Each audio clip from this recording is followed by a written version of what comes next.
mandate cycle, as we call it, the reports of the Secretary General that need to be discussed, and the resolutions on the respective mandates that should be adopted.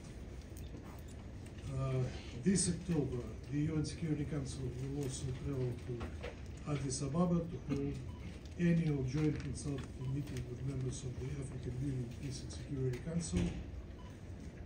That's, an alternating event. This time it's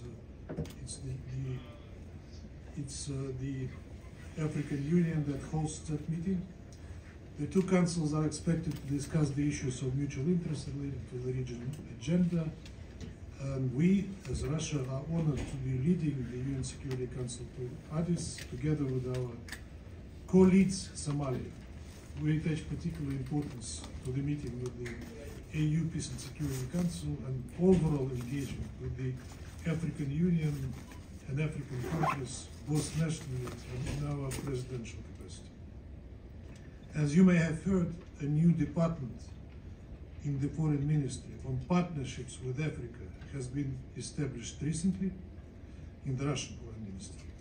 This shows our commitment to strengthen even further our ties with African friends, which are historically very close. So clearly the visit to Addis will be the highlight of our presidency. Another two highlights will be our signature events. The first one will be on October 23rd, an open debate on the Middle East.